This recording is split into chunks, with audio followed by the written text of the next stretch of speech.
Hello everyone, I am Monika Singh and welcome back to target for IQ. चलिए start करते हैं आपकी most important series recent case law. ठीक है, जो हम डिस्कस कर भी चुके हैं और इसी को आगे कंटिन्यू कर रहे हैं, जो मैंने आपको दोनों लैंग्वेज में प्रोवाइड कराई है, इंग्लिश और हिंदी दोनों में ही। ठीक है, आप लोग बोलते हैं ना हिंदी में भी चाहिए, तो हिंदी में भी है। ठीक है, तो रिसेंट केस लॉज के बारे में डिस्कस करने वाले हैं और लीगल प्रोविजंस के साथ में हम डिस्कस करते हैं, जैसे कि आप लोग जानते भी हैं। ओके, तो स्टार्ट करेंगे आज की फर्स्ट न्यूज के बारे में। सबसे पहले बात करेंगे सेक्शन 202।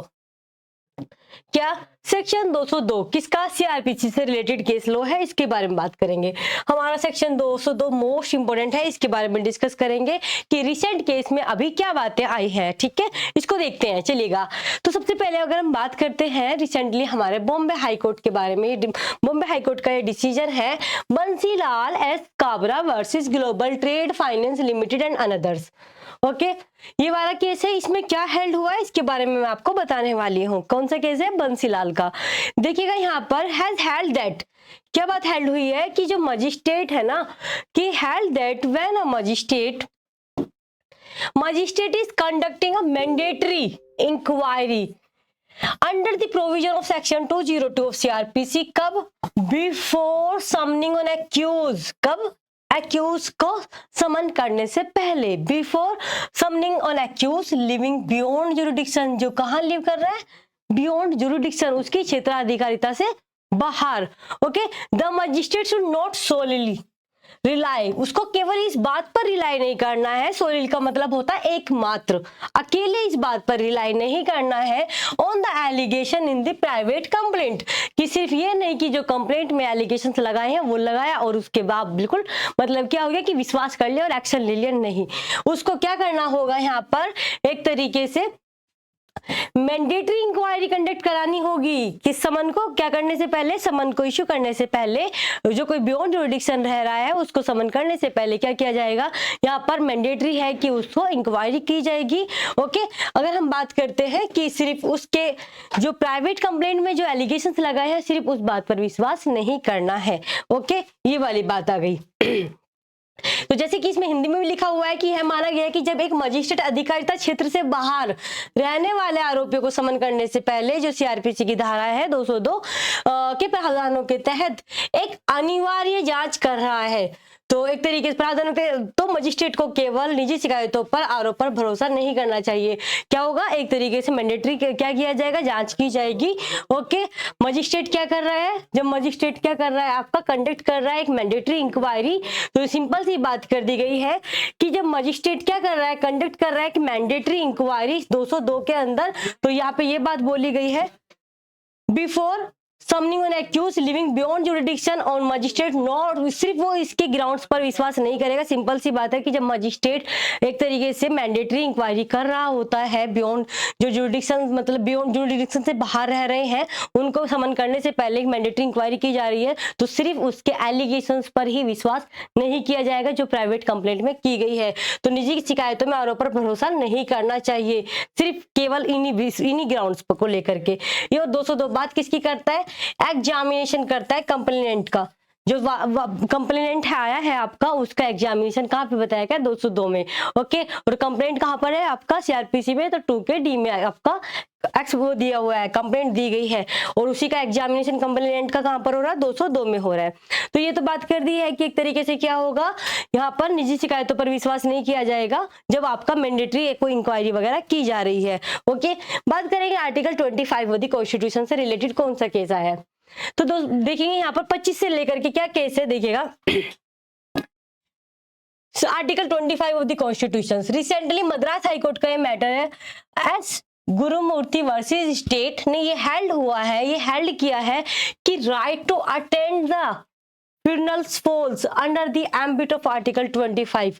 क्या बात कर दिया गया है यहाँ पर कि भारत के संविधान का जो अनुच्छेद है ना 25, हाल ही में इसे गुरुमूर्ति बनाम राज्य के मामले में मद्रास हाईकोर्ट ने माना है कि अंतिम संस्कार में शामिल होने का अधिकार हमारा कौन सा अनुच्छेद में आ जाएगा? 25 में आ जाएगा। ओके, 25 में।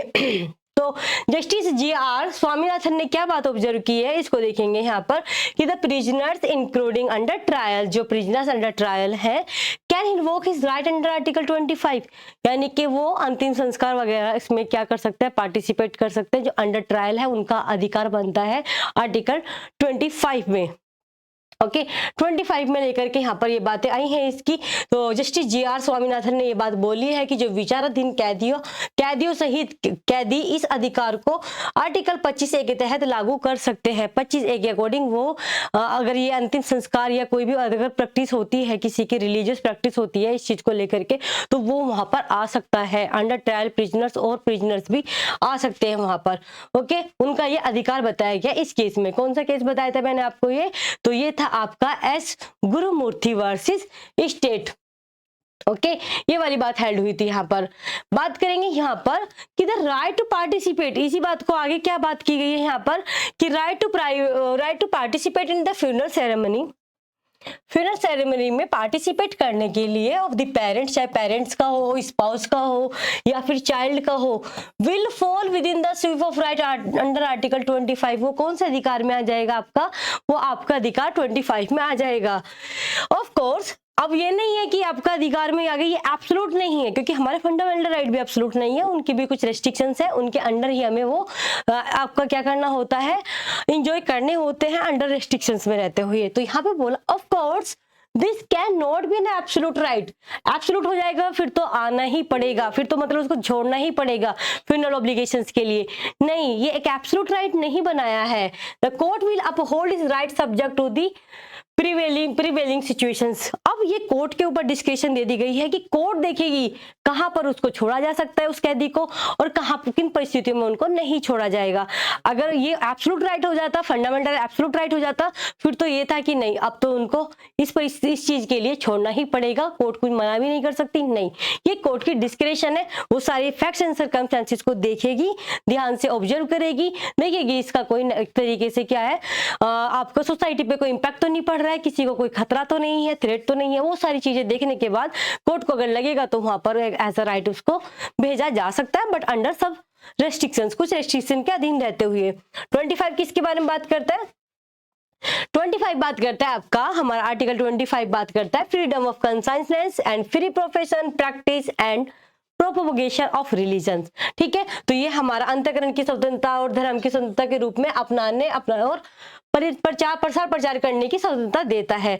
तो ये दो हमने केस पढ़ लिए हैं, दो लीगल प्रोविजंस के साथ में हमने डिस्कस कर लिया है। देन अब हम पढ़ने वाले आगे एक नेक्स्ट न्यूज। नेक्स्ट आपका केस सेक्शन 504 ऑफ आईपीसी। कौन सा 504 ऑफ आईपीसी, 504 ऑफ आईपीसी के बारे में बात करते हैं कि क्या बात है, क्या बात की गई है, किस केस में कही गई है। तो देखिएगा 504 वैसे कहता है क्या है, ये भी आपको पता होना चाहिए, सेक्शन 504 आईपीसी का। तो ये बात करता है हमारा intentional insult with intent to provoke breach of peace. Okay, intentionally insult किया जाता है, किस इंटेंशन से, to provoke breach of peace. Okay, शांति भंग करने के इरादे से जानबूझकर अपमान करना 504 की धारा में आता है। बात करेंगे यहाँ पर केस आपका इलाहाबाद हाई कोर्ट का ये मैटर है।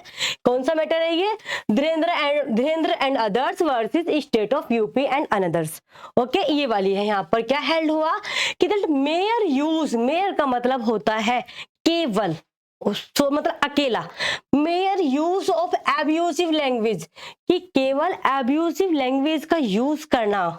ओके, और बीइंग डिस्कॉर्डियस और rude would not be itself amount to any intentional insult within the meaning of section 504। क्या बात कही गई है यहाँ पर कि धीरेन्द्र और अन्य बनाम यूपी राज्य और अन्य के मामले में इलाहाबाद हाई कोर्ट ने यह माना कि केवल अपमानजनक भाषा का उपयोग या असभ्य या अशिष्ट होना आईपीसी की धारा 504 के अर्थ के तहत किसी भी को जानबूझकर अपमान करने की श्रेणी में नहीं आएगा।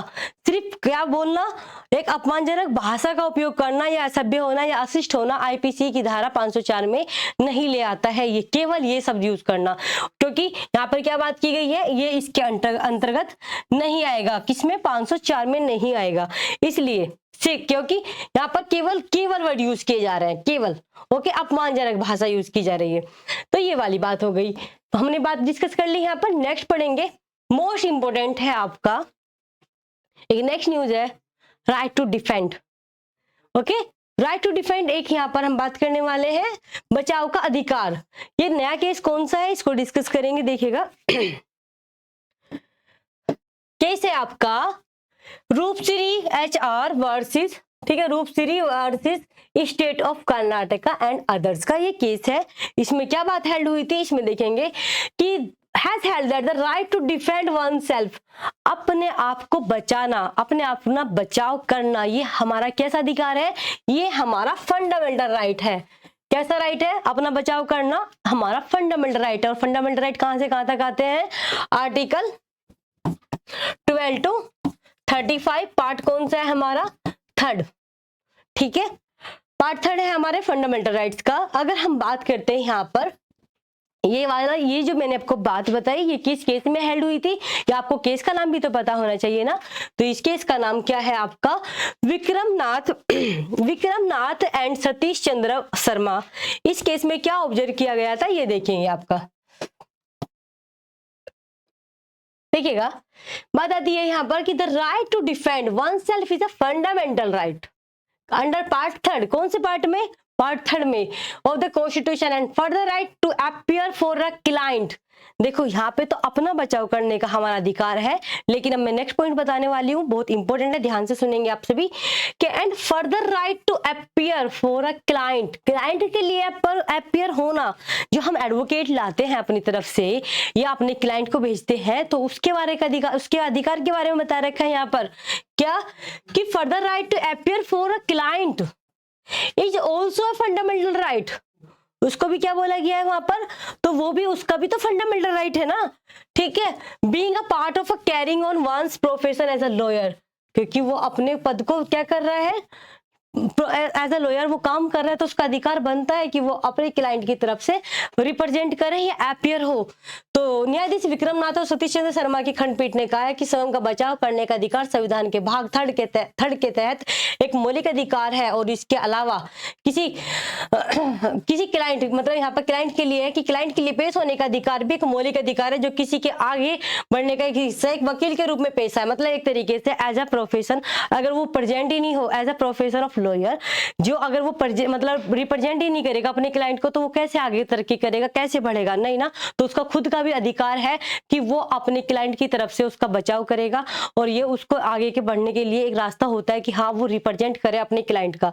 तो जैसे कि हम बात कर चुके हैं फंडामेंटल राइट्स कहाँ से आते हैं, कौन से पार्ट में आते हैं, तो पार्ट थर्ड में है, आर्टिकल 12 to 35 है, ये हम डिस्कस कर चुके हैं।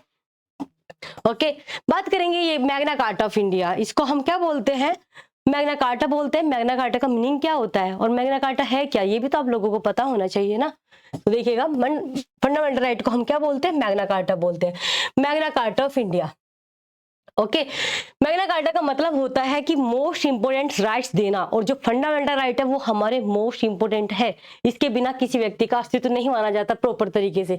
The charter of rights issue by king John, ये कहां पर किसने किया था, तो ये जो चार्टर ऑफ राइट्स है ना, ये इशू किया गया था किंग जॉन के द्वारा, इंग्लैंड के किंग जॉन के द्वारा 1215 में, जो एक तरीके से क्या वो था, फर्स्ट रिटन डॉक्यूमेंट था, किस चीज को लेकर के, फंडामेंटल राइट्स को लेकर के। इसीलिए तो फंडामेंटल राइट्स को मैग्ना कार्टा बोला जाता है, हमारे लिए वो रिटन राइट्स हैं फंडामेंटल राइट्स, ठीक है, तो इसीलिए इसको मैग्ना कार्टा बोलते हैं। और मैग्ना कार्टा इश्यू किया गया था किंग जॉन के द्वारा, इंग्लैंड के किंग जॉन थे जो वो 1215 में किया गया था, और ये एक फर्स्ट रिटन डॉक्यूमेंट्स था जो रिलेट करता था फंडामेंटल राइट्स से सिटीजन्स के। ओके, एंड आज जैसे कि आप सभी को पता ही है, ये तो हमने बातें डिस्कस कर ली है, एंड देन लास्ट एक छोटी सी पॉइंट्स और है, उसको डिस्कस करेंगे। ओके, देखिएगा, at present there are only 6 fundamental rights which are as follow. जैसे कि आप लोग सबको पता ही है हमारे 6 राइट्स हैं, कौन कौन से हैं, और आप मुझे कमेंट बॉक्स में बताएंगे कौन सा अधिकार था हमारा जो अब नहीं है यहाँ पर फंडामेंटल राइट्स, और अगर वो हटा है तो किस अमेंडमेंट से हटा है, और अब वो कौन से आर्टिकल में, ये भी आपको बताना है।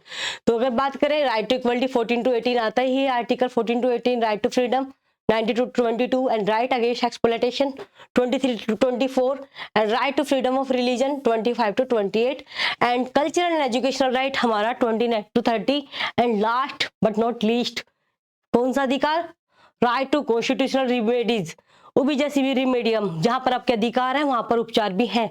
अधिकार होते और ये उपचार ना होता तो उन अधिकारों का कोई अस्तित्व नहीं था। ठीक है, अधिकार है उसका उपचार यहाँ पर है तो ही उनका अस्तित्व है।